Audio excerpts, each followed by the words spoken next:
साथियों नमस्कार। स्वागत है आप सभी का आपके अपने YouTube channel Rathore Academy by Rohit Rathore में। आज की इस वीडियो में लेकर आए हैं जनरल नॉलेज के टॉप 30 क्वेश्चन जो आपकी आगामी सभी परीक्षाओं के लिए हेल्पफुल होने वाले हैं। तो चलिए दोस्तों लेते हैं आज का पहला प्रश्न। पहला प्रश्न है, चंद्रगुप्त मौर्य ने नंद वंश के किस शासक को समाप्त कर मौर्य वंश की स्थापना की थी?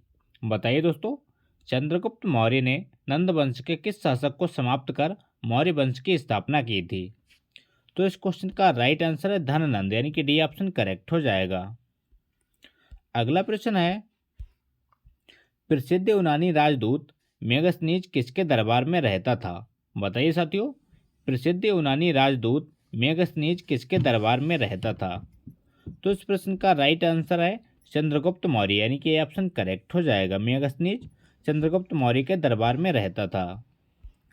अगला प्रश्न है, कौटिल्य की विश्व प्रसिद्ध रचना कौन सी है?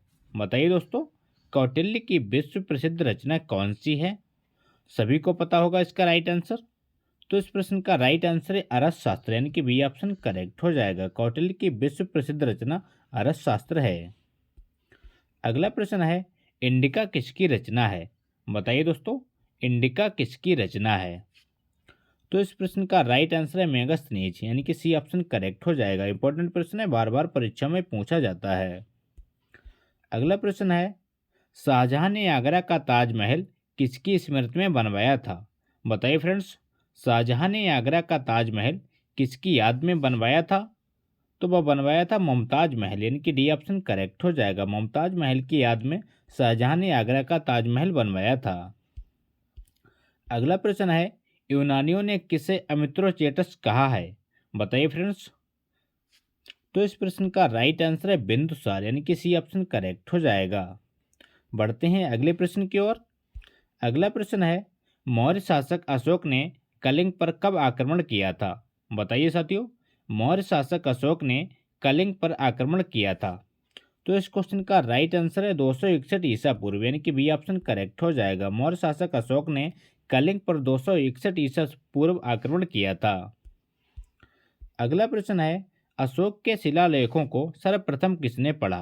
बताइए दोस्तों, अशोक के शिलालेखों को सर्वप्रथम किसने पढ़ा था? तो इस क्वेश्चन का राइट आंसर है जेम्स प्रिंसेप, यानी कि डी ऑप्शन करेक्ट हो जाएगा। अशोक के शिलालेखों को सर्वप्रथम जेम्स प्रिंसेप के द्वारा पढ़ा गया था। अगला प्रश्न है, अशोक के किस शिलालेख में उसकी कलिंग विजय का वर्णन है? बताइए साथियों, अशोक के किस शिलालेख में उसकी कलिंग विजय का वर्णन है? तो इस प्रश्न का राइट आंसर है 13वें, यानी कि डी ऑप्शन करेक्ट हो जाएगा। 13वें शिलालेख में उसकी कलिंग विजय का वर्णन है। अगला प्रश्न है, निम्न में से किस लघु शिलालेख में अशोक का बुद्ध शाक्य एवं अशोक नाम मिलता है? बताइए दोस्तों, इंपॉर्टेंट प्रश्न है, बार बार परीक्षा में पूछा जाता है। तो इस प्रश्न का सही जवाब है मास्की, यानी कि बी ऑप्शन करेक्ट हो जाएगा। अगला प्रश्न है, अशोक का कौन सा अभिलेख दो भाषाओं में प्राप्त होता है? बताइए दोस्तों, अशोक का कौन सा अभिलेख दो भाषाओं में प्राप्त होता है? तो इस क्वेश्चन का राइट आंसर है शेरे कुना, यानी कि ऑप्शन करेक्ट हो जाएगा। शेरे कुना अभिलेख दो भाषाओं में प्राप्त होता है। अगला प्रश्न है, सांची के स्तूप का निर्माण किसने कराया था? बताइए साथियों, सांची के स्तूप का निर्माण किसने कराया था? इंपॉर्टेंट प्रश्न है, बार बार परीक्षा में पूछा जाता है। तो इस क्वेश्चन का राइट आंसर है अशोक, यानी कि सी ऑप्शन करेक्ट हो जाएगा। सांची के स्तूप का निर्माण अशोक के द्वारा करवाया गया था। अगला प्रश्न है, मेगस्थनीज ने भारतीय समाज का वर्गीकरण कितने भागों में किया था? बताइए दोस्तों राइट आंसर। मेगस्थनीज ने भारतीय समाज का वर्गीकरण कितने भागों में किया था? तो वो किया था 7, यानी कि डी ऑप्शन करेक्ट हो जाएगा। मेगस्थनीज ने भारतीय समाज को 7 भागों में वर्गीकृत किया था। अगला क्वेश्चन है, किस मौर्य शासक ने धम्म का प्रतिपादन किया था? बताइए दोस्तों, किस मौर्य शासक ने धम्म का प्रतिपादन किया था? तो इस क्वेश्चन का राइट आंसर है अशोक, यानी कि बी ऑप्शन करेक्ट हो जाएगा। अशोक ने धम्म का प्रतिपादन किया था। अगला प्रश्न है, अद्वैतवाद मत को परिवर्तन किसने किया था? बताइए दोस्तों, अद्वैतवाद मत को परिवर्तन किसने किया था? तो इस प्रश्न का राइट आंसर है शंकराचार्य। अगला क्वेश्चन है, गुप्त वंश का संस्थापक कौन था? बताइए दोस्तों, गुप्त वंश का संस्थापक कौन था? इंपॉर्टेंट प्रश्न है, बार बार परीक्षा में पूछा जाता है। तो इस प्रश्न का राइट आंसर है श्रीगुप्त, यानी कि सी ऑप्शन करेक्ट हो जाएगा। गुप्त वंश का संस्थापक श्रीगुप्त है। अगला प्रश्न है, गुप्त वंश के किस शासक ने सर्वप्रथम महाधिराज की उपाधि धारण की? बताइए दोस्तों, गुप्त वंश के किस शासक ने सर्वप्रथम महाधिराज की उपाधि धारण की थी? तो वो था चंद्रगुप्त प्रथम, यानी कि बी ऑप्शन करेक्ट हो जाएगा। चंद्रगुप्त प्रथम ने सर्वप्रथम महाराजाधिराज की उपाधि धारण की थी। अगला क्वेश्चन है कि किस गुप्त शासक को कविराज कहा गया? बताइए साथियों, किस गुप्त शासक को कविराज कहा गया? तो वो कहा गया था समुद्रगुप्त को, यानी कि ऑप्शन करेक्ट हो जाएगा। समुद्रगुप्त को कविराज कहा गया था। अगला क्वेश्चन है, किस गुप्त शासक को भारत का नेपोलियन कहा जाता है? बताइए दोस्तों, किस गुप्त शासक को भारत का नेपोलियन कहा जाता है? वेरी वेरी इंपॉर्टेंट प्रश्न है, बार बार परीक्षा में पूछा जाता है। तो इस प्रश्न का राइट आंसर है समुद्रगुप्त, यानी कि बी ऑप्शन करेक्ट हो जाएगा। समुद्रगुप्त को भारत का नेपोलियन कहा जाता है। अगला क्वेश्चन है, श्रीलंका के राजा मेघवर्मन ने किस गुप्त शासक से भगवान बुद्ध का मंदिर बनवाने की अनुमति मांगी थी? बताइए साथियों, श्रीलंका के राजा मेघवर्मन ने किस गुप्त शासक से भगवान बुद्ध का मंदिर बनवाने की अनुमति मांगी थी? तो वो मांगी थी समुद्रगुप्त से, यानी कि ऑप्शन करेक्ट हो जाएगा। अगला प्रश्न है, चीनी यात्री फाहान किसके शासनकाल में भारत आया था? बताइए दोस्तों, इंपॉर्टेंट प्रश्न है, बार बार परीक्षा में पूछा जाता है। चीनी यात्री फाहान किसके शासनकाल में भारत आया था? तो वो आया था चंद्रगुप्त द्वितीय, यानी कि डी ऑप्शन करेक्ट हो जाएगा। चंद्रगुप्त द्वितीय के शासनकाल में चीनी यात्री फाहान भारत आया था। अगला प्रश्न है, गुप्त स्थापत्य कला का सर्वोत्कृष्ट नमूना है? बताइए दोस्तों, गुप्त स्थापत्य कला का सर्वोत्कृष्ट नमूना कौन सा है?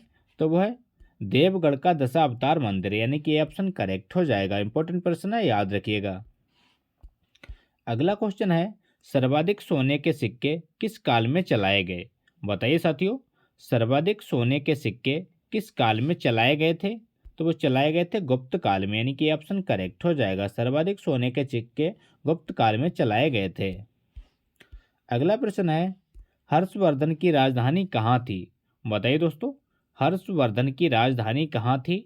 आपके ऑप्शन है Thaneshwar, option B Pataliputra, option C Ujjain, option D Kannauj.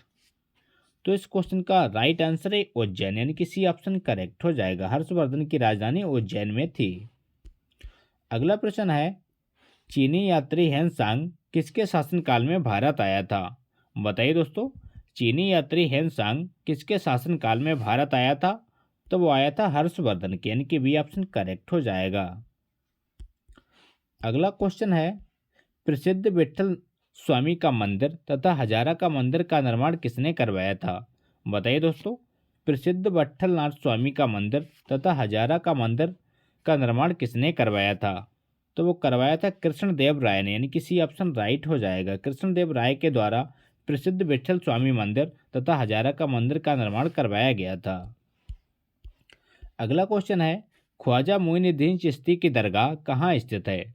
बताइए दोस्तों, ख्वाजा मोइनुद्दीन चिश्ती की दरगाह कहाँ स्थित है? तो वो स्थित है अजमेर में, यानी कि बी ऑप्शन करेक्ट हो जाएगा। अगला क्वेश्चन है, सुरहावर्दी सिलसिला का मुख्य केंद्र कहाँ था? बताइए साथियों, सुरहावर्दी सिलसिला का मुख्य केंद्र कहाँ था? आपके ऑप्शन है Bihar, option B Maharashtra, option C Punjab, option D Gujarat. तो इस प्रश्न का राइट आंसर है पंजाब, यानी कि सी ऑप्शन करेक्ट हो जाएगा। सुरहावर्दी सिलसिला का मुख्य केंद्र पंजाब में है। वर्तमान में पंजाब का मुख्यमंत्री कौन है? इसका आंसर में कमेंट बॉक्स में दीजिए। अगला प्रश्न है, सूफी संतों के शिष्यों को क्या कहा जाता था? बताइए दोस्तों, सूफी संतों के शिष्यों को क्या कहा जाता था? तो वो कहा जाता था मुरीद, यानी कि सी ऑप्शन करेक्ट हो जाएगा।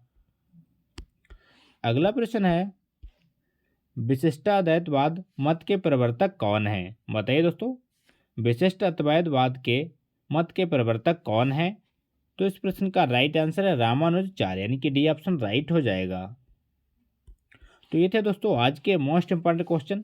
अगर वीडियो अच्छा लगा हो तो लाइक करें, दोस्तों के साथ शेयर करें और चैनल पर नए हो चैनल को सब्सक्राइब करना ना भूलें। मिलते हैं नेक्स्ट वीडियो में, तब तक के लिए प्यार भरा नमस्कार।